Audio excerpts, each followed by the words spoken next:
La Feria del Libro del año 22 llega a su fin. No sé si se os hubiera ocurrido una forma más brillante de poderla cerrar. Yo creo que no. El día que vimos la posibilidad de encajar este libro, este autor, esta obra en la feria, es como que respiramos. Dijimos, bueno, esta feria ya tiene sentido, ha merecido la pena y va a ser un éxito. Ha habido otros temas que nos han ayudado, hemos tenido suerte con el tiempo, podríamos decir, con la ubicación, que parece que ha sido un acierto a juicio de los participantes en la feria. Hemos tenido mucha suerte porque contamos con el apoyo de muchas personas como ustedes en todos los actos, y eso, una feria sin gente no se concibe. Tienen que haber vendedores, compradores, lectores, tiene que haber mucho público dándole calor, dándole cariño al libro.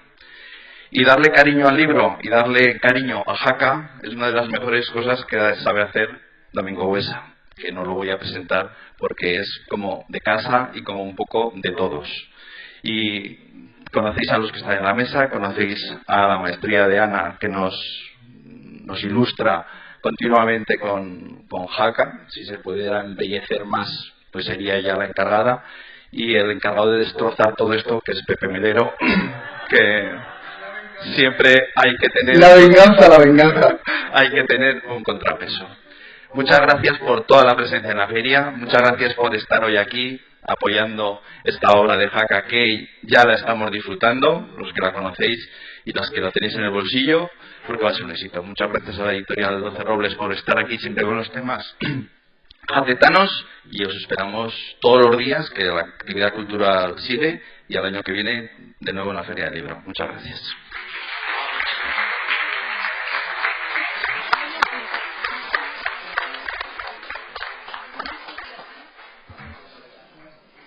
Bueno, pues el destroza presentaciones va a comenzar. Quería decirles antes de nada que en las redes sociales ha corrido hoy una noticia de que el Ayuntamiento de Jaca le va a quitar el nombre a este salón maravilloso con motivo de las presentaciones de Domingo Buesa, y en vez de llamarle el Consejo de 100 le va a llamar el Consejo de 200. Porque Domingo Buesa siempre, 100 personas no las mete nunca, mete 200 o más.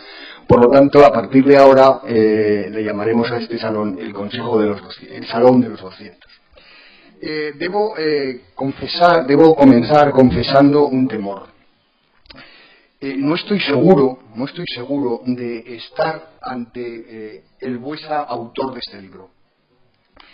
Porque yo creo que tiene que haber 3 o 4 Buesas que, encerrados en la ciudadela, a golpes del cómitre, pom, pom, como los remeros cuando bogaban y el cómitre les marcaba el paso, pues esos 3 o 4 Buesas en la ciudadela, a golpes del cómitre, escriben sin parar los libros que firma solo uno de ellos, Domingo Buesa. Porque es humanamente imposible que una sola persona, que un solo hombre, desarrolle esta tarea ciclópea. En los 2 últimos años, o 3, bueno, no, 2 últimos años, tal vez haya publicado una decena de libros, o una docena, ya no lo sé, porque ya he perdido la cuenta, lo que para el común de los mortales es milagro inexplicable. No lo puedo comprender. De ahí mi teoría de que tal vez no hay un único Buesa, sino varios. Me gustaría estar delante del Buesa genuino, del auténtico, ¿no? Para manifestarle mi admiración, para quitarme el sombrero, si lo llevara, y postrado de hinojos, mostrarle su misión. Pero igual no es él y hago la risa. Así que vamos a hacer esta presentación envueltos en la incertidumbre. ¿Será Buesa? ¿No será? Es cierto que realmente se parece mucho a la imagen que todos tenemos de él, pero puede ser uno de estos escapados de la ciudadela, harto ya de escribir libro tras libro, que se ha escapado al grito de no escribo nada más. Entonces no lo sé. Así que vamos a tener incertidumbre si estamos ante el Buesa genuino o no.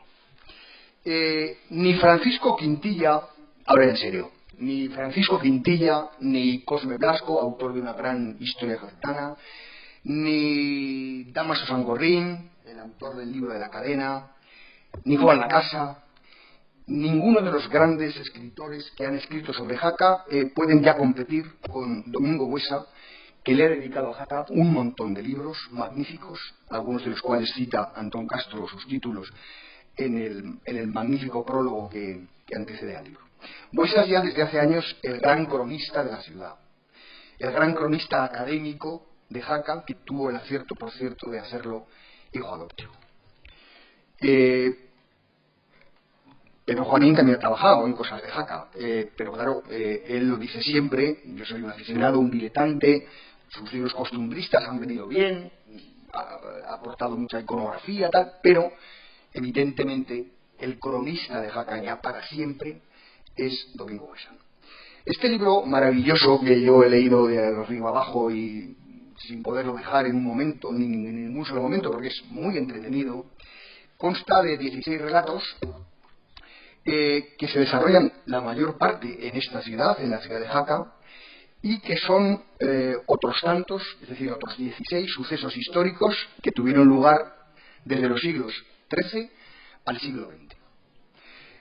El libro, como dice el autor como dice Domingo al comienzo, puede acercarnos a una visión global y transversal de la historia de Jaca. Es decir, la historia de Jaca se podría explicar de una forma académica, como ha hecho él en otros libros, pero también se puede explicar desde la literatura, desde la creación, es decir, explicando la historia de Jaca a través de unos relatos de ficción, que tampoco lo son tantos, porque, como vamos a explicar ahora, la base es real.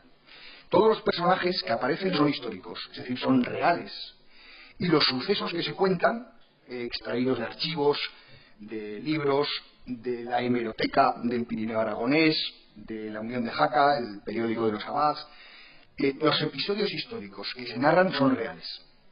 Luego, al contarlos, pues estamos en un libro de relatos, es decir, estamos haciendo literatura, no investigación histórica.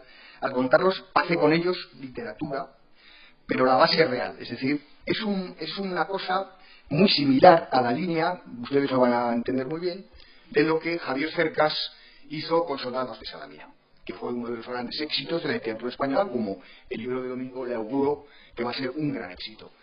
Lo que hizo nuestro amigo Cercas fue coger la historia de Rafael Sánchez Mazas, ministro de Franco, carné número 4 de Falange, fusilado en la guerra civil y que se salva del fusilamiento. Sobre una base real que es esa, es decir, un falangista camisa vieja, el único superviviente de la falange más primigenia, porque los números 1, 2 y 3 de falange habían sido ya fusilados, Ramiro de Desmarramos, José Antonio Primo de Rivera y Julio Ruiz de Alda. El número 4 era Rafael Sánchez Mazas. Sobre esa base real del fusilamiento, Cercas construye una ficción, pero la base real. Bueno, pues lo mismo hace Domingo con este libro. Sobre una base real, sobre 16 bases reales, 16 episodios históricos de Jaca, que él saca de archivos, de hemerotecas, de libros antiguos, etc., construye una ficción, unos relatos, construye literatura. Por lo tanto, estamos en la mejor tradición de la última gran literatura española. Hay, por tanto, esa base real, decimos, sobre la que se levanta la ficción, y toda ella tiene un humor y una ironía extraordinarios, incomparables. Luego hablaremos un poco de ese humor y de esa ironía, que creo yo que es, digamos, lo más sustancial que encuentro en el libro, ¿no? Cada relato tiene un protagonista que habla en primera persona. Siempre es uno, en primera persona, el que cuenta la historia. Todos los episodios, todos los apellidos que aparecen, así como los topónimos, son altoaragoneses, todas las localidades son altoaragonesas, es decir, es un libro muy imbricado en el territorio. Hay brujas, hay estafadores, hay bandoleros, hay falsos príncipes, hay excomulgados, hay asesinos, es decir, no se aburre uno nunca.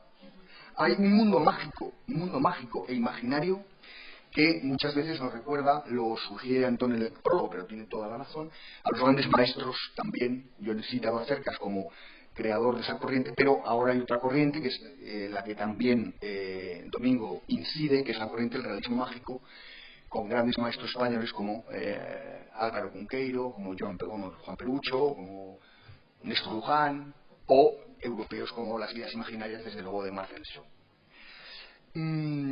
Estas historias de la historia de Jaca son un libro lleno de vida, de pasión por Jaca, que también es muy importante. Es decir, que en una localidad como Jaca, que una ciudad como Jaca, encuentre alguien de la envergadura intelectual, de la envergadura intelectual de Domingo, es un regalo extraordinario, porque es con lo que sueñan todas las ciudades, con tener a alguien que las ame y hable de ellas y escriba de ellas. Yo lo intento también con la mía, con Zaragoza, pero sin tanto éxito.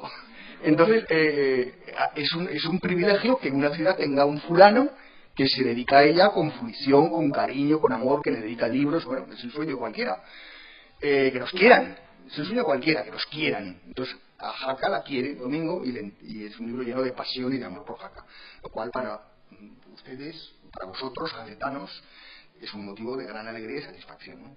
Está escrito, como digo, con un humor extraordinario y con una complicidad muy grande con el lector, al que le presenta siempre un anecdotario muy impactante. No te aburres nunca, porque son anécdotas muy finas y muy divertidas. A mí me interesan más me gustan todos mucho, todos los relatos, pero a mí me gusta de la historia lo más próximo, y explicaré por qué. Porque si no nos ponemos de acuerdo cómo fue la época de Franco, o cómo fue la guerra civil, o cuántos muertos hubo en la guerra civil, si no nos ponemos de acuerdo con cosas de hace nada, ¿cómo vamos a saber cómo eran los hititas? ¿O cómo eran los fenicios? ¿O cómo se vivía en el siglo XI? Porque ahora tenemos archivos, tenemos documentación, claro, no hay archivos del siglo XI. Entonces, yo creo que los historiadores de la antigüedad se inventan la mitad de las cosas que nos cuentan. Esto sin que salga de aquí, Pero, en cambio, un historiador de lo contemporáneo no se lo puede inventar, porque hay un archivo que te puede desmentir, ¿no? Bueno, entonces yo digo que prefiero la historia más reciente a la historia antigua. La prefiero, no digo que no tenga mayor o menor mérito, digo que yo la prefiero. Entonces, entre estos relatos yo prefiero los últimos, porque me gustan más. Entonces, el último de todos es el del kiosco de los Cuatro Vientos, la carta de Cuatro Vientos lo llama. Saca una foto preciosa de ese kiosco que yo había visto ya en algún libro de Jaca antiguo, esa misma foto, pero que es ideal, que es el kiosco de los Cuatro Vientos, que estaba en el paseo, ahí en el parque, y que es la tipografía de los Cuatro Vientos. La tipografía es súper moderna, es una tipografía modernista, el rótulo, los taburetes son taburetes de diseño que parecen de Le Corbusier. Bueno, era un kiosco precioso. Entonces, desde ese kiosco se escribe una carta y Domingo saca personajes que, si no hemos conocido, yo no he conocido a muchos de ellos, a otros sí, pero todos vosotros, muchos los habéis conocido y otros, desde luego, todos hemos oído hablar de ellos. Entonces habla de la actualidad de Jaca, que este es del año 49. Este cuento se desarrolla en 1949, es el último, el que corresponde, digamos, al siglo XX. Hay otro más del siglo XX, del 36, del que vamos a hablar ahora. Pero este es muy bonito. Y habla de Gonzalo Quintilla. Gonzalo Quintilla es un personaje extraordinario. Yo he escrito de Gonzalo Quintilla ya en un libro de jotas. Soy muy aficionado a la jota. Entonces, en un libro de jotas yo hablé de Gonzalo Quintilla porque componía jotas muy bonitas. Por ejemplo, había una jota que él compuso que decía: grabé con mi navajita tu nombre en un arbolico. Ya pues quererme, mallica, que me costó un buen ratico. Entonces, Gonzalo Quintilla es un auténtico crack. Es un auténtico crack. Y nadie se acuerda de él, porque, como os digo, yo intento las cosas, pero, como veis, con muy poco éxito. Pero, porque nadie se acuerda de él. Pero, en cambio, Domingo sí lo recuerda. Los buenos intelectuales lo recuerdan a Gonzalo Quintilla. Y de Gonzalo Quintilla cuenta una cosa preciosa, y es que escribía unas greguerías a lo Gómez de la Serna. Y hay una que no me resisto a decirles porque es maravillosa. Bueno, hay una muy bonita que dice: el puente de San Miguel, decía Gonzalo Quintilla, el puente de San Miguel es tan viejo, que le habla al tiempo de tú a tú. Es muy bonito eso, es una greguería muy bonita. Pero la buena es esta, ¿no? Dice: ¿por qué siento este deseo de plantar un arbolito en cada calvo que veo? No me digan que no es un fandanguillo, ¿no? Es un fandanguillo maravilloso. Yo me imagino a José Meneses cantando esto porque es verdaderamente ideal, ¿no? ¿Por qué siento este deseo de plantar un arbolito en cada calvo que veo? Bueno, a mí me parece una cosa maravillosa, ¿no? Bueno, pues el del arbolito, para que les he dicho el arbolito, también de lo suyo. Era Gonzalo Quintilla, del que habla Domingo en el libro. Habla del rector Sancho Izquierdo. Habla del rector Sancho Izquierdo, que era todo un personaje. Su hijo Sancho Rebullida fue profesor mío de Derecho Natural. Y el padre fue rector de la Universidad de Zaragoza, como saben muy bien, gran catedrático también de Derecho Natural, debe colocar al hijo. Y cuenta, tenía unas cejas tremendas, tenía unas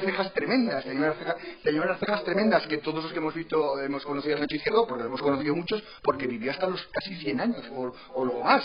Y llegó a ser, el par lo hizo presidente honorario, porque Miguel Sancho Izquierdo pertenecía a una tradición del regionalismo, una tradición regionalista aragonesa muy importante, de antes de la guerra, es decir, él era un aragonesista de derechas muy importante, antes de la guerra, digamos que en esa tradición en la que podía estar el par perfectamente, podía sentirse cómodo el par perfectamente, incorporó a su elenco a Miguel Sancho Izquierdo y lo hizo presidente de honor. Y cuando luego escribió memorias cuando era muy mayor, bueno, era un personaje extraordinario. Y entonces tenía unas cejas tremendas, ¿no? Entonces cuenta Domingo una cosa de la que vamos a hablar ahora, un texto que se escribió que decía, hablando de él, decía, barba, en vez de verde que te quiero verde, decía, barba que te quiero barba, barbas, cejas, barbas, barbas. Las cejas sobre tus ojos tienen vocación de barbas. Eso es tremendo, eso es tremendo. Cuando te afeitan, rector, como llora la navaja. Suspira con tanta pena que hasta las piedras se ablandan. Esto es incomparable, o sea, esto es maravilloso, ¿no? Entonces habla del rector Sancho Izquierdo, habla de Dumas la Claustra, autor de un libro sobre la guerra en Jaca, que yo recogí en los libros de la guerra, un libro mío sobre los libros de la guerra civil. Dumas tiene un libro sobre la guerra civil en Jaca. Habla de Juan la Casa, habla de la imprenta de Raro, habla del obispo de Monreal, habla de la revista Ayer y Hoy, que Juanín me dejó una colección completa, que es un gesto de mucha confianza, porque dejarle a un bibliófilo una colección completa de una revista tiene su riesgo, porque me podía haber fugado a las Bermudas y no devolvérselo nunca. Fui tan tonto que se la devolví, pero realmente era una colección completa de un periódico rarísimo de Jaca que yo no había visto nunca, y que es Ayer y Hoy. Bueno, pues yo, que luego escribí en el Heraldo sobre ese periódico, de Domingo lo cita, es decir, lo conoce, habla y lo mete en este artículo del año 49, en este relato del año 49. Habla de Fausto Abad, habla de César Alierta, el padre de Cesario Alierta, de César Alierta, el de ahora, su padre que fue presidente del Casino de Jaca. Y habla de ese romancero de Cuatro Vientos del kiosco, habla de un romancero el legendario de Cuatro Vientos, de un texto que se escribió, humorístico, que es en el que está el texto que acabo de leer de Sancho Izquierdo, de las barbas y de las cejas y las barbas, que está atribuido a tres, o al menos a tres grandes profesores aragoneses, a José Manuel Becua, a Manuel Alvar, que no salga ningún espabilado diciendo que nació en Castellón, porque aunque naciera afuera, todos lo consideramos aragonés y él se considera aragonés, a Manuel Alvar y a Lázaro Carretero. El siguiente anteriormente a ese cuento es el del 36, que es el romance de la Cazoleta, que es conmovedor. No hace falta explicar en Jaca quién era la Cazoleta, sería un insulto que yo les explicara ahora quién era la Cazoleta. Y que Domingo escriba de la Cazoleta tiene un componente simbólico también muy importante. Me parece muy bien que alguien como Domingo, digamos que no pertenece a una tradición de la izquierda republicana, recoja ese gesto de defender la memoria de una asesinada injustamente, como tantos en aquellos años terroríficos, ¿no? Entonces le dedica un romance muy bonito, le dedica un cuento muy bonito, se llama El romance de la Cazoleta, en el que habla de Gregorio Oliván, del juez, del que también yo escribí en los libros de la guerra, porque también tiene 2 o 3 libros sobre la guerra civil en Aragón. Gregorio Oliván era un juez que se exilió y que sitúa el Domingo en Toulouse. Allí a Toulouse va un jacetano a hablar con él para que le deje publicar en una revista de Jaca el romance de la Cazoleta. Pío Baroja dice Domingo, y lo he aprendido ahora porque yo no lo sabía, siempre todos los días aprendemos, sobre todo de los más listos. Pío Baroja dice, le tengo que preguntar luego dónde lo dice, porque no lo sé, porque no lo sabía, que describe el bar La Cazoleta en uno de sus libros, no sé en cuál, no lo he encontrado, yo no lo sabía, no sé en cuál. Describe el bar La Cazoleta, que era de los padres de esta chica, de la asesinada, y donde esta trabajaba de camarera. O sea que hay que buscar ese libro de Baroja para saber cuál es la descripción que hace La Cazoleta. En ese bar de Toulouse es donde se encuentra con Oliván, un señor que va de Bagüés y que también recita el romance. Lo de Bagüés es un peloteo miserable a su editor, que es de Bagüés. O sea, en cambio a mí, que soy su presentador, de Jancalli, pero vives en Martínez, sentimentalmente de Bagüés. Y tus padres eran de Bagüés y tienes casa en Bagüés. Entonces al editor le hace la pelota miserablemente, y en cambio a mí, que soy su presentador y que me estoy currando esto, ni me nombran en el libro. O sea, una auténtica vergüenza. Dice, para ponernos un poco serios también, voy a recitarles la última parte del romance de La Cazoleta que incorpora en el cuento Domingo, porque es verdaderamente conmovedora y sobrecogedora, ¿no? El texto de Gregorio Oliván, de nuestro juez poeta. Cazoleta, cazoleta de sangre y barro manchada, siempre virgen, blanca, blanca, blanca, blanca. El oficial que te dio en la sien el tiro de gracia tiene espinas en la sangre y clavos en la mirada. Su mujer parirá engendros de liendre y de zangarriana, que no puede parir hombres la hembra de una limaña. Lágrimas de sangre y él llorará la triste jaca, y serán tu mausoleo los montes de la montaña. Verdaderamente conmovedor. El anterior, también del siglo XX, 1914, es un asesinato en la estación. Un holandés despechado asesina al pretendiente, al hermano de la mujer a la que pretende, y lo cuenta un abogado al que le pone el nombre de Gaspar Mayral. Supongo que es otro homenaje al sociólogo aragonés del mismo nombre, a Gaspar Mayral, y también es verdaderamente extraordinario.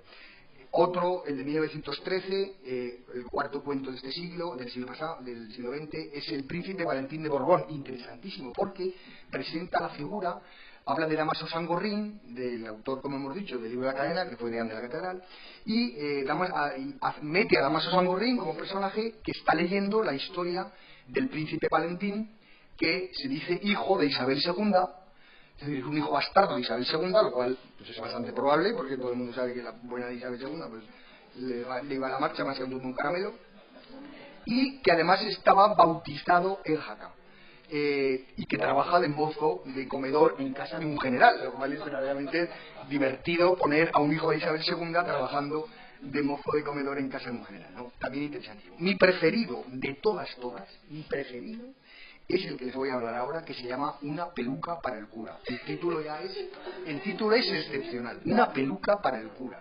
Este se desarrolla en 1859. Y entonces, este es un relato buñueliano. Este es un relato el más aragonés de todos porque es el más surrealista. Y ya saben que en Aragón, la esencia de Aragón es el surrealismo total, ¿no? Entonces esto se hubiera cogido, esto lo tienen que coger, si hay aquí alguien que hace cine, esto tiene, yo no sé si un largo, pero desde luego tiene un corto, pero vamos, lo tiene que coger cualquier director de cortos, Starelli, cualquiera, Viti Calabria, quien sea, y hacer un corto con este cuento maravilloso, porque le da para un corto desternillante. Este es un cura que se llama Mosel Mariano, que vive en Lanuza, y que se ha quedado calvo. Y entonces tiene muchas cefaleas y le duele la cabeza, y entonces tiene que abrigarse la cabeza porque le dicen que tiene las cefaleas porque es calvo, y que entonces el frío de la montaña le afecta a la cabeza, y que entonces el hombre pues se tiene que poner una peluca para preservarse la calva, porque si no tiene unos dolores de cabeza brutales. Entonces, ¿qué ocurre? Que yo no sabía esto, pero resulta que los sacerdotes tenían prohibido ponerse pelucas. Entonces la iglesia prohibía que un sacerdote se pusiera una peluca. Claro, supongo que porque pues es una cosa pues como de hombre presumido, que está en contra, digamos, de la austeridad de la iglesia. Y entonces no les dejaban a los curas ponerse una peluca. Pero claro, el hombre tiene frío en la calva y encima le duele la cabeza. Y entonces va a hablar con un médico que le examina y le receta, le encomienda que se compre una peluca. Entonces el hombre viene al obispado de Jaca, habla con el obispo para que el obispo le permita, le autorice que se compre una peluca. Y efectivamente el obispo, que es un hombre comprensivo con las cargas de sus sacerdotes de la diócesis, le permite que se compre una placa que se compra en Jaca, le decía Jaca. Entonces va aquí a una tienda, le preparan una peluca. Entonces, como ves, todo un disparate de relato, extraordinariamente divertido, absurdo, un cura buscando una peluca en Jaca. Es todo Buñuel, entonces es mi preferido, me parece que es algo maravilloso, ¿no? Si seguimos hacia atrás, bueno, pues Murallas y Lagartijas, que es sobre la invasión francesa en Jaca, que se rinde en marzo del 9, de 1809, y como un emisario francés viene aquí a Jaca con una bandera blanca en señal de paz, no sé, y desde aquí lo reciben a disparos, y ni respeta la bandera blanca, ni respeta nada, montañeses salvajes sin rivalizar. Entonces no lo matan al emisario, al pobre de milagro, ¿no? También muy gracioso. Hay un otro que habla de a tiro limpio contra el balcón del alcalde, menos mal que el alcalde no está aquí para que no se asuste y no esté preocupado de que le puedan, pero es un cuento en el que al alcalde le pegan tiros sobre su balcón y acaban descubriendo que lo hacen tres curas tonsurados, tres clérigos tonsurados. Habla del milagro del año, el siguiente cuento de 1674, el maestro de capilla de la catedral de Jaca cuenta las barbaridades que se hacían en la catedral, que todos hemos leído muchas veces, la madrugada del 25 de junio, con la arqueta de Santa Orosia allí. Entonces todo lo que pasaba en la catedral, que saben perfectamente que hubo que suspender esas cosas dentro de la catedral, porque aquello debía ser una bacanal poco menos o un escándalo. Y entonces también ahí habla de un milagro que se produce con un joven que no andaba y comienza a andar, ¿no? Del barrio de Santiago, precisa, o sea, no jacetano del barrio de Santiago. La carta que nunca llegó, que es el que da título al volumen, que luego me gustaría que me dijeras por qué elegiste como título para el volumen ese cuento en concreto, porque si lo titulas Una peluca para el cura, vamos, barres, o sea, si así estás barriendo, si le pones ya Una peluca para el cura, aquello hubiera sido un escándalo. Habla del rayo que fulminó al fraile, otro cuento preciso, 1614, en el que llega a decir que el arca de Noé, tras el diluvio, quedó varada en el valle de Tena, lo cual es verdaderamente precioso y solo un poquito chauvinista, ¿no? Habla del bandolero Lupercio de atrás, habla de cómo en la catedral un canónigo difama, penitencia de la catedral, es un cuento de 1511, como un canónigo difama a una mujer, pegando pasquines insultantes de esa mujer, y entonces la familia de la insultada coge al canónigo y le corta la nariz, y muere el canónigo, y entonces luego, para hacerse perdonar, el asesino acude a la catedral de Jaca a celebrar un rito penitencial, lo cual es muy interesante porque describe cómo es el rito penitencial, qué cosas había que hacer para que te perdonaran, en qué consistía litúrgicamente, supongo que se dice así, ¿no? En qué consistía litúrgicamente ese rito penitencial, ¿no? Habla de la judería de Jaca, de cómo había violencia en la judería, en la que se mataban niños, se preparaban venenos para el agua de boca, y cuenta cómo se hace la investigación. Habla de una bruja de Villanúa, muy interesante ese cuento también, uno de Villanúa que va a Jaca a denunciar a la bruja, que envenena a la nieta. Y el primero de todos, seguido del primero hasta el último, que es el del siglo XIII, 1221, de cómo unos pacíficos hombres de Luesia venían a vender unos bueyes o lo que sea, trasladaban unos bueyes, 7 bueyes para vender, y fueron hechos presos pensando que habían sido robados o lo que sea, y unos jaqueses armados quieren liquidarlos a los pacíficos hombres de Luesia, ¿no? Se descubre lo que ocurre, son puestos en libertad una vez que se comprueba su inocencia, ¿no? Bueno, este sería más o menos el resumen del libro, de los 16 relatos, que son muchísimo más de lo que yo cuento y que tienen una gracia a raudales, ¿no? Así que yo les encomiendo vivamente la lectura de este libro, que no se la pierdan bajo ningún concepto, lo van a pasar fenomenal, van a pasar un rato extraordinario, entretenidísimo, muy divertido. Y nada más, me gustaría acabar felicitando a la editorial, no sé si está por Javier Lafuente, se ha ido ya. Bueno, pues entonces no lo felicito si se ha ido. Me gustaría felicitar a la editorial porque ha hecho un libro muy bonito, la verdad. Está editando muy bien 12 Robles, está haciendo unos libros muy bonitos. Y tiene mucho mérito lo que está haciendo La Fuente, lo que está haciendo Javier, de crear colecciones aragonesas, con autores aragoneses, con temas aragoneses. La verdad es que es verdaderamente precioso lo que está haciendo y está editando muy bien. Domingo Buesa se ha convertido ya en un hombre de su escudería, en un hombre de la casa, y por lo tanto pues Javier Hernández está feliz de tener a alguien que le vende tantos libros y que le da tanta calidad y tanto prestigio, ¿no? Y no me gustaría terminar sin hablar de las fotos. Tenemos aquí a la fotógrafa, tenemos aquí a Ana López Martillo, y me gustaría decir que las fotos que acompañan a cada relato son verdaderamente maravillosas.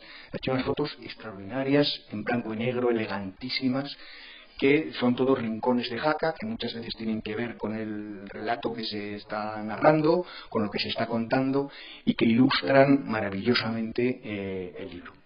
Debo hacer una sugerencia, con todo cariño, pero debo hacer una sugerencia, y es que en el último relato, la fotografía, que es del Ayuntamiento de Jaca, ha desaparecido la bandera de Aragón en la fotografía, porque solo se ve la bandera de España y la bandera de Jaca. Pero la bandera de Aragón ha desaparecido en la fotografía porque la tapa la bandera de España.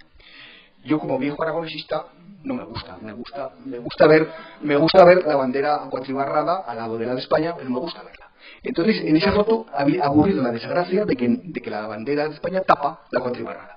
Por lo tanto, yo les pido encarecidamente que en la segunda y tercera ediciones, que va a haber muchas, Ana haga otra foto del ayuntamiento en la que se vea la bandera de Aragón junto a la bandera de España, porque estamos en Aragón y porque hay que cumplir la ley. Es decir, la ley dice que tienen que estar las banderas, las dos, colgadas. Están colgadas, pero en la fotografía solo se ve una. Entonces, a mí me gustaría que se viera la bandera de Aragón también.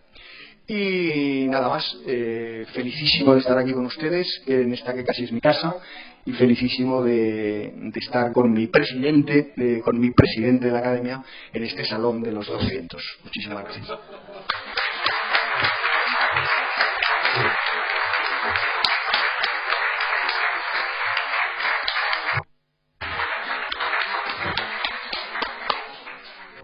No le he echado muchos piropos porque como es mi presidente, si no me digan que le hago la pelota.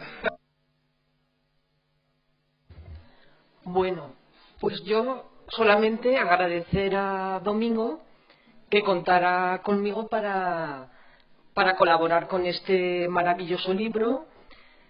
Para mí ha sido un verdadero honor y creo que sí que he estado a la altura. Me divertí mucho leyendo los relatos y claro, buscando cada rincón de Jaca, y creo que ha salido bonito. O sea que estoy contenta y muy orgullosa y muy agradecida de que contara conmigo. Gracias, Domingo.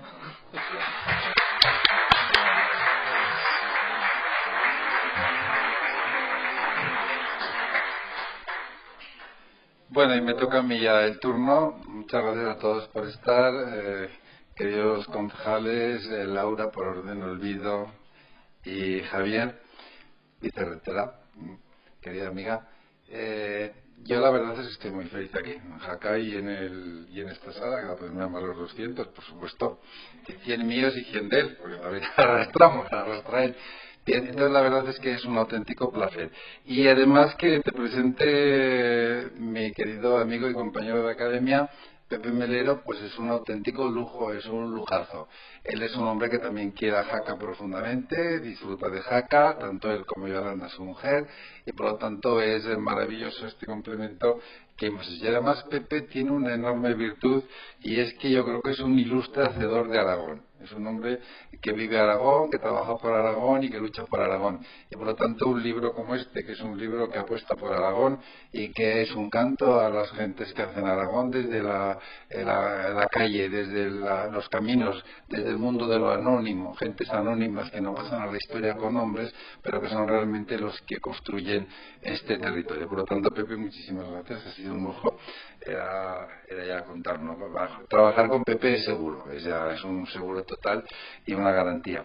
Y como es un hombre muy académico, pues empieza siempre poniendo deberes, claro, pues aquí yo le voy a contestar, porque tengo que cumplir con los deberes. Y vamos a empezar por los deberes, luego hablar un poquito del libro.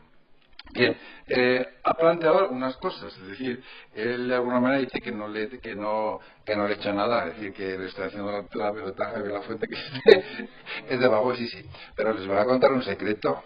Es decir, en mi próxima novela, que es La construcción de la Catedral de Jaca, que saldrá el año que viene, hay un ilustre personaje que acabará siendo bibliotecario y que es hijo de una familia que se dedican a la miel. ¿Y saben cómo se llama? Mielero. Y cuando lean el libro, lo verán a él. Porque está retratado y además no podía hacer otra cosa que ese mielero, el bibliotecario de San Juan de la Peña, fuera Pedro Mielero. Por lo tanto, es mi homenaje en primer lugar, por lo cual ya, tranquilo, porque siempre me dice, a mí nunca me sacas en tus libros, nunca me sacas y sacas amigos y tal, pero va a salir y además va a salir como protagonista porque se lo merece. Bueno, La Fuente se ha ido, el editor se ha ido, porque les tengo que decir que estoy impresionado. Es decir, en este tiempo que llevamos, en la editorial quedaban 16 libros cuando he venido hacia aquí. Es una cosa absolutamente increíble. Esto es una muestra clara, primero, de que la Feria del Libro de Jaca es maravillosa. Yo creo que hay que felicitar a Javier Encín. Es una feria ejemplar. Ya quisieran ciudades importantes como Zaragoza tener ferias como la que tú montas aquí. Realmente es espectacular. Y además funciona muy bien porque tenemos una sociedad acostumbrada al libro, acostumbrada a la lectura y una sociedad muy culta que a lo largo de los siglos, claro, es una sociedad que en el siglo XIX mantuvo muchos más periódicos que Zaragoza o que Barcelona. Por lo tanto, estamos hablando de una sociedad profundamente culta. Por lo tanto, disculpo también a Javier Lafuente y lo vamos a felicitar, por supuesto. Bien, como nos quedaban 16, habrá que hacer una segunda edición y entonces sí la bandera entrará, claro, porque yo no me había fijado, pero Pepe es muy cuidadoso y muy meticuloso y a veces en la academia cuando hay que hacer una cosa muy meticulosa se la doy a él porque me la hace clavada y no se le pasa nada. Entonces sí que habrá que meter la bandera de Aragón porque somos aragoneses y debemos de manifestar siempre nuestra condición de aragoneses. Bien, y luego en el tema de la tradición republicana le voy a contar un secreto y esto no lo cuento nunca, creo que es la primera vez que voy a hablar en público. Yo tenía un tío que se llamaba Juanita la Casa, conocido por muchos, y que aparte que lo enterraron con la bandera republicana, me ha dicho, o sea, era hermano de mi abuela y era republicano. Y nos dejaron, a toda la familia de mi abuela, nos dejaron en la calle en el 37 porque nos quitaron todas las propiedades en Viescas, porque yo sí tengo una larga tradición republicana en la familia con mi tío Juan la Casa. Bueno, la verdad es que, bueno, y luego le tengo que hablar de los varios, luego le explicaré los varios huesos que sí que aparecen a lo largo. Bien, y yo creo que les voy a hacer simplemente una mención muy pequeñita de cómo ha ido gestándose este libro, cómo se ha producido este libro. Este libro nace cuando yo estoy ordenando el archivo de la Catedral de Jaca, primero el archivo de la diócesis de Jaca, me encuentro con un documento de principios del siglo XVIII, en 1716, que es de un pueblecito que ustedes conocerán porque luego se hizo muy famoso, ese sí que tiene una buena novela, Fago. Bien, y el pueblecito este Fago contaba aquel documento que había habido un incendio en una casa y en la casa estaba una mujer embarazada. Entonces la mujer embarazada, con gran esfuerzo, las 4 cositas que tenía, las iba tirando por la ventana para salvarlas del fuego. Y conforme iban cayendo a la calle, los vecinos llegaban, las cogían, se las robaban y se las llevaban. Y entonces se quedó, tiró toda la calle, en seres y todo, y cuando bajó la señora a la calle, con la casa socarrada prácticamente, se encontró con que nada de lo que había salvado, lo había salvado ella, sino que había pasado a beneficio de sus vecinos. Y entonces la iglesia decidió el cura una cosa preciosa, que iba a hacer una petición a pie de altar y que iba a decir y dijo, quedarán excomulgados todos aquellos que robaron las cosas que se tiraron por la ventana, lo cual no deja de ser una historia divertidísima a principios del siglo XVIII. Supongo que si el obispo llega a entender eso, a conocer eso, lo hubiera quitado el fuego al día siguiente, pero bueno, el cura se lanzó y yo creo que además no desechó escribir sobre este asunto porque es muy divertido. Y entonces claro, yo me di cuenta que había muchas historias en los archivos que no podíamos solamente transcribirlas en nuestros libros de historia, sino que merecían un cierto respeto. Y entonces toda esta serie de cosas yo las voy apuntando en un cuaderno. Tengo muchos cuadernos, que son esos, los cuadernos son los diversos huesos, ¿sabes? Voy apuntando todos los datos de los archivos, entonces yo tiro de cuadernos y empiezo a escribir. Y entonces los fui escribiendo allí. En un momento determinado, cuando Antonio Angulo se hace cargo del Diario del Alto Aragón, buen amigo mío y compañero nuestro en la academia, que acaba de morir hace poco, me dice, oye, deberías de hacerme una serie sobre historia, porque publicaba entonces una cosa que se llamaba Los Cuadernos del Alto Aragoneses, que muchos de ustedes los habrán conocido, que han sido un documento importante, ¿no?, para nuestra cultura. Y entonces dije, pues voy a escribirte una cosa que de alguna manera vamos a llamarlo los sin nombres. Me dijo, hombre, los sin nombres no lo puedes poner, tienes que poner una cosa como más creíble. Y entonces puse La Otra Historia. Y estuve 10 años, todos los domingos, excepto el mes de agosto, porque Antonio era furibundo, escribiendo cositas de este tipo, y eso quedó ahí en la colección de los cuadernos altoaragoneses. Bueno, la verdad es que fue apasionante. Y escribí sobre la gente que no había pasado a la historia, pero que había hecho la historia, la gente que había sufrido la historia, que había sufrido el poder, que se había beneficiado, todo aquello que no quedaba reflejado en los grandes libros de historia cuando escribimos la historia, por ejemplo, de Jaca. Bien, y en un momento determinado, hablando con Antón Castro, me dice, oye, ¿tú te has planteado alguna vez que todas estas historias que llevas aquí toda la vida contando, o sea, como exagerado Antón, toda la vida, contando de las gentes de esta tierra, ¿por qué no las las conviertes en un libro? Y Antón Castro es el que me da la idea de hacer un libro en el cual empiezo a recopilar.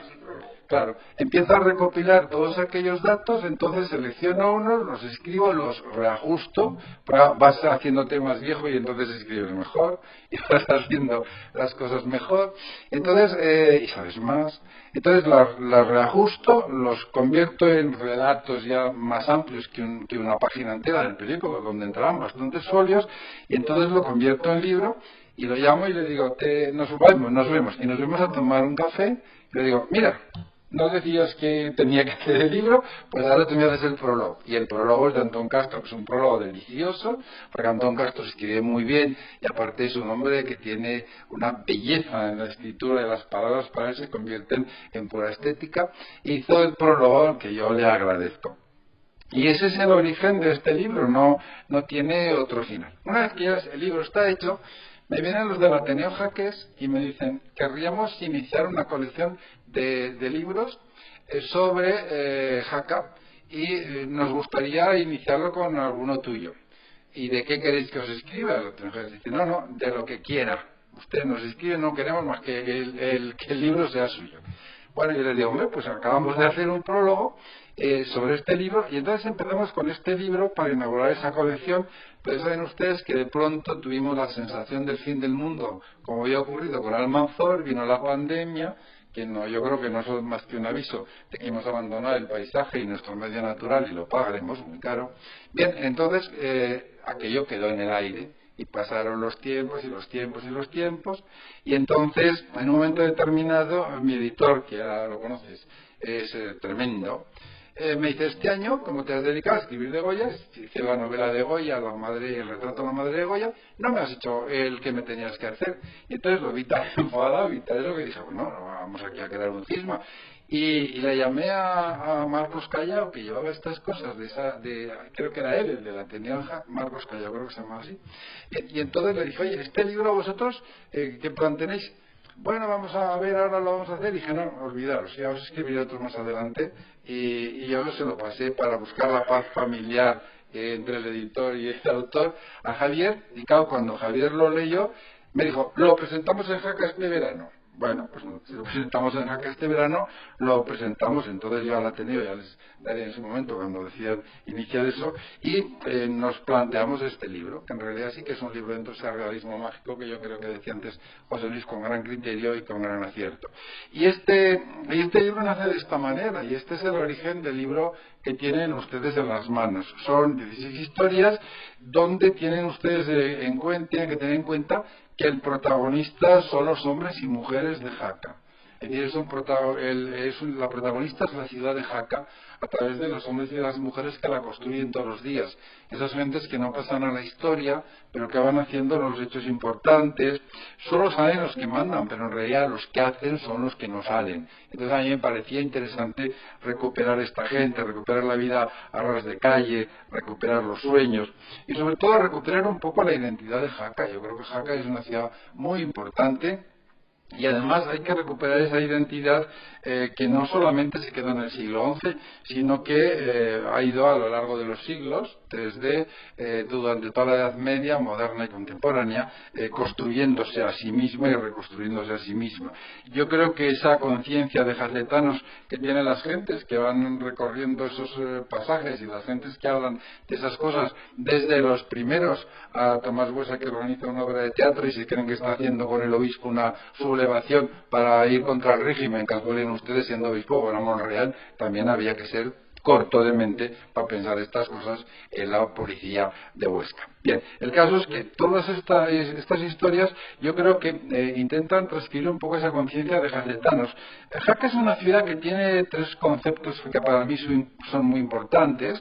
El primero es el sentido de la universalidad que la ha tenido. Estos son conceptos que se los debemos a Sancho Ramírez, que es mi pasión, es que me diga, me pasa casi más años que con mi mujer, con Sancho Ramírez. Entonces, ese concepto de la universalidad lo plantea Sancho Ramírez, pero también plantea un concepto muy importante, el concepto de la liberalidad en el ámbito de las relaciones comerciales. Jaca es una ciudad muy importante. No olviden ustedes que de aquí ha salido el banquero de Luis XVI de Jaca, el banquero de la corte francesa y del reino de Luis XVI, hablábamos antes con olvido de este tema, ha salido de Jaca, pero no olviden ustedes que Carlos V hace toda la operación en el norte de África pagada por un jacetano que se llama La Sala. Es decir, que estamos hablando de mercaderes muy potentes que Juan Carlos conoce bien, también ya hablan muchos de ellos, que son gente muy potente y están dentro de esa liberalidad en el mundo del comercio. Y luego hay un tercer valor que yo creo que se plantea desde el primer momento y que es un valor foral, que es la tolerancia. Esta ciudad, excepto momentos en que ha habido personas que se han empeñado en romper la paz de Jaca, porque a lo largo de la historia ocurre también, es una ciudad fundamentalmente tolerante. Esa universalidad, esa liberalidad económica y esta tolerancia, de alguna manera yo creo que ha sido lo que ha marcado la historia de esta ciudad. Y este es el libro. Bueno, pues es un regalo mío a Jaca también.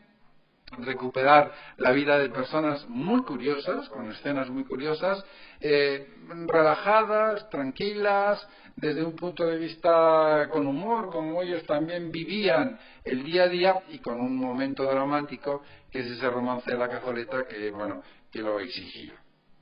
Entonces yo creo que de alguna manera lo que ustedes van a encontrar aquí, y van a encontrar muchos, son gente que tienen miedo, gente que ríen, gente en que lloran, pero sobre todo piensen ustedes que lo que van a encontrar aquí son gente que vive profundamente e intensamente la vida, y esto es importante.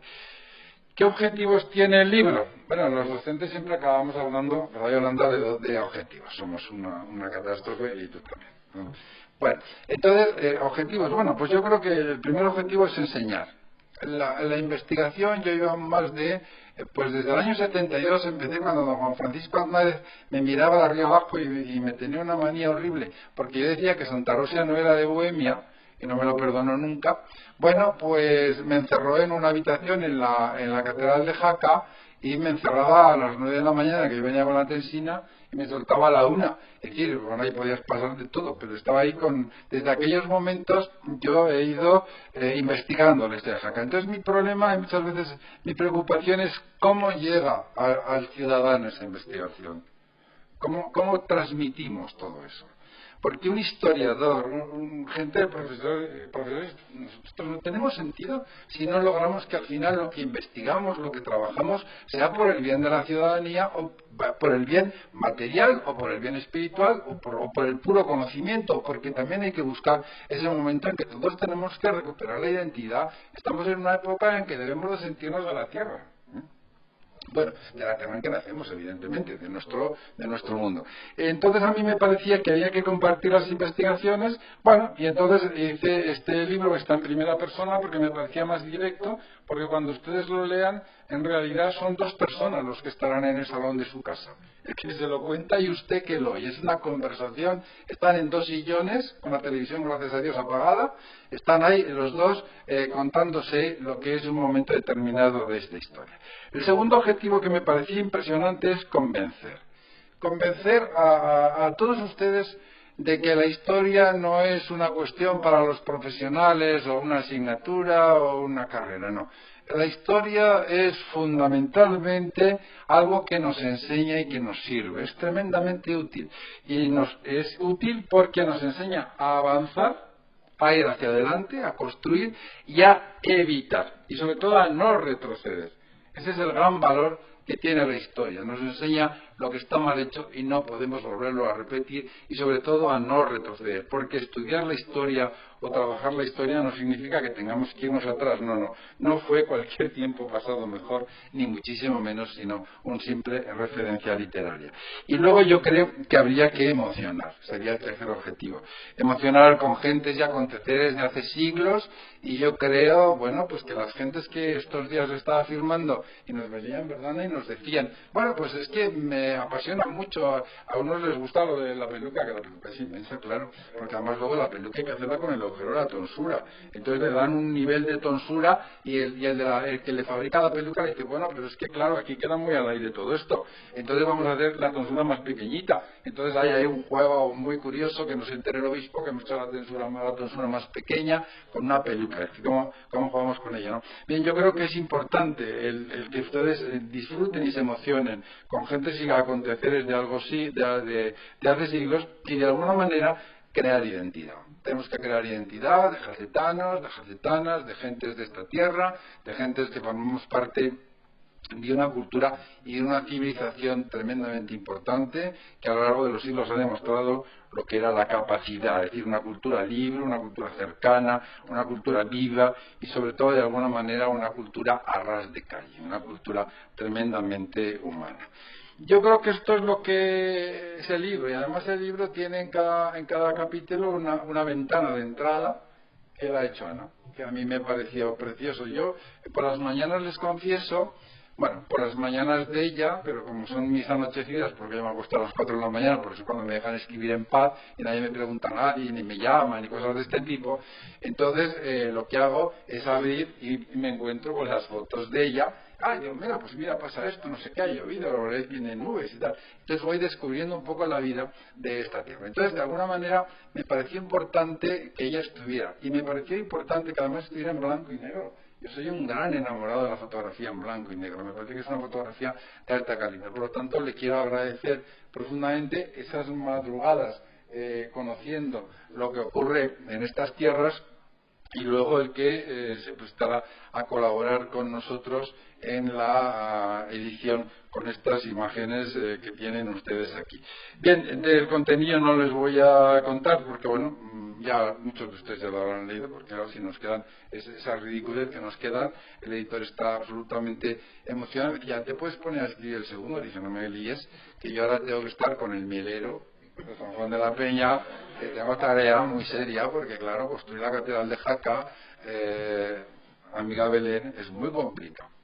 Bueno, entonces, de alguna manera, yo espero que ustedes disfruten, que ustedes gocen, y sobre todo que cuando acaben de leerlo, bueno, por encima de que unas cosas les gusten más, otras menos, disfruten más o disfruten menos, cuando acaben de leerlos todos y cada uno tengan conciencia de que viven en una gran tierra con una gran historia.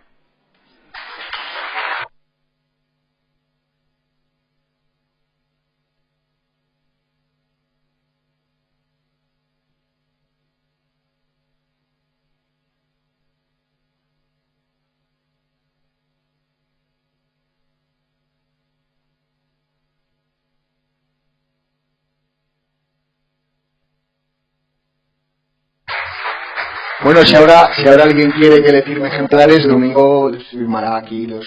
Si alguien ha traído el ejemplar, Domingo se lo firmará. Yo se lo voy a pedir el primero, como soy un fetichista, le voy a pedir el primero que me lo firme ya para llevármelo firmado. Y le voy a pedir otra cosa, que me regale ese cacharro para guardarlo dentro del libro. Esto es lo que hace un fetichista de verdad.